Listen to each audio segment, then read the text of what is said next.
Hi guys. So today I'm going to try doing another video on my own. Hopefully it doesn't come out too terrible. Don't roast me too much. We're going to talk about urban models. So there's three kinds of models for urban geography, and that's really explaining how a city is designed. One's called the concentric zone model, one's called the sector model, and one is called the multiple nuclei model. And all of these models illustrate different types of urban areas. So they're all sort of theories on how cities develop. So the first one we're going to talk about is the concentric zone model. And that is used to explain the distribution of different groups within an area. And it was created by a man named E.W. Burgess. And he had the theory that a city grows outwards. So you have the center area, and then as it expands out, it gets it grows as it gets bigger. Now, these models that we're going to talk about, they don't line up perfectly. You can't just plop it over a city and say, like, oh, this is exactly how it's going to be, because it's just a model. It's used to generally explain how cities grow. So at the center, in this yellow dot right here, you have a central business district, or CBD. And it's the innermost ring. It's where all the business activities are located. And typically, it's the oldest part of the city. And it's the focal point for transportation. So everything flows towards this central business district. Things that you'll find inside the CBD: business services. There'll be banks, finances, government offices, buildings, consumer services, theaters, stadiums, retailers, department stores, shops. And if you think about Boston, you can think of, being in the center of the city and seeing all those things. Fenway Park is there, the Opera House is there, banks are there, businesses are there, the high-rise buildings. Those are all found in the central business district. Now, nowadays, because this guy came up with the theory in the 1920s, you're seeing less and less department stores and shops. And the reason being is that companies like Amazon have got so popular that a lot of these businesses are starting to shut down. And they're moving away, and then things are moving more online. And as that happens, you're seeing some of these retailers move away from central business districts. Now, what's missing? Manufacturing. There's no manufacturing typically to be found in a central business district. And a lot of that is due to high rent prices and difficulty with transportation. When you manufacture something, a lot of times you might be making really big things. And if the central business district is the center, the most important part of the city, it tends to have the most people in it. It makes transportation very hard. In addition to, the rent is very high. So a lot of these big manufacturing places tend to move outwards away from that big center, to be able to easily more transport things, and pay cheaper rents. You'll also find less residences.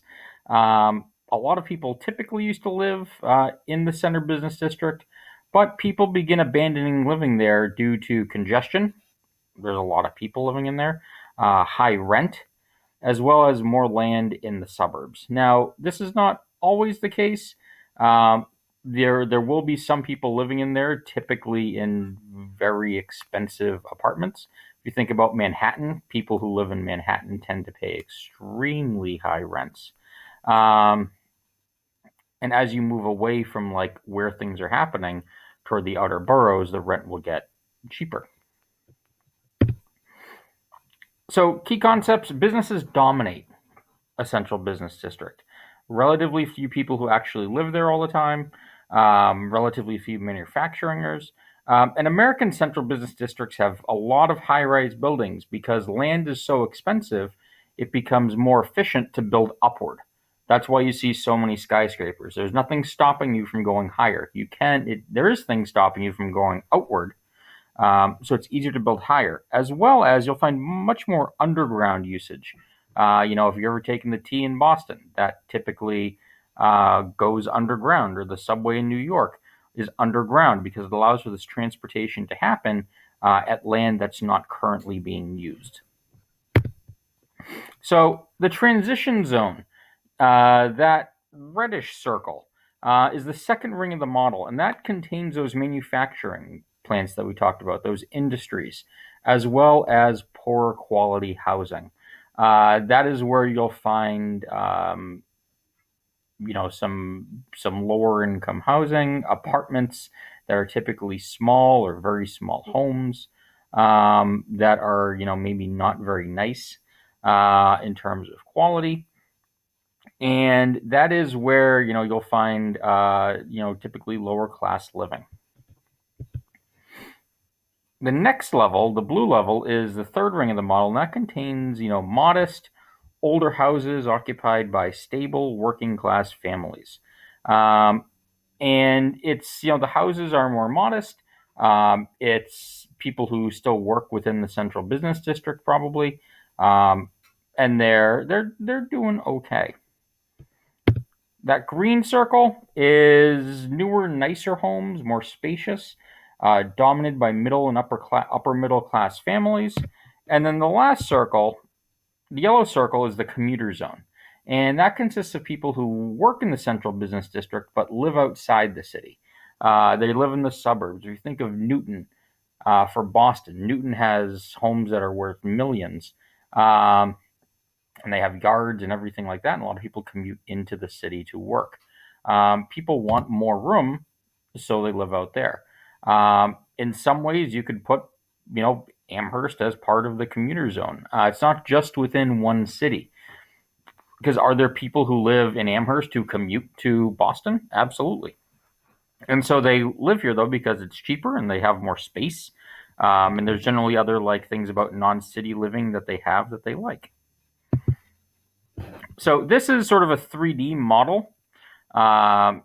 You can see the central business district, the big yellow circle, the zone of transition, which is more manufacturing plants, zone of independent workers' homes, still not a lot of room in there, zone of better residences, and then the commuter zone. If you notice the commuter zone, the homes are bigger. There's a lot more space. There's a lot more room. And that's typically what you'd find out in the suburbs. The sector model, and we're going to touch on these a lot quicker because we kind of went into detail. The sector model is similar in terms of it has a central business district right here, but then the theory is cities don't grow in rings. They grow outwards at different rates. And if you notice, we have transportation industry sort of expands out alongside it.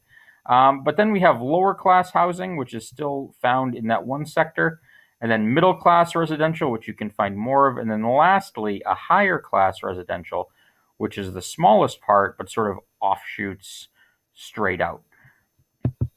And then the multiple nuclei model says that really you're not going to have just one sort of perfect area. We have a central business district right here, but then you'll see there's some areas of light manufacturing. There's lower class residential homes, medium class residential homes, high class residential homes, heavy manufacturing that takes place outside the city, and then different suburbs. So it has a lot of the same theories, but it's basically saying, hey, it's not that simple as a whole bunch of rings, guys. So what you'll do is, after watching this video, hopefully not too bad and too long, you'll have filled out the guided notes as we go and submit that, and then you will be good to go for today.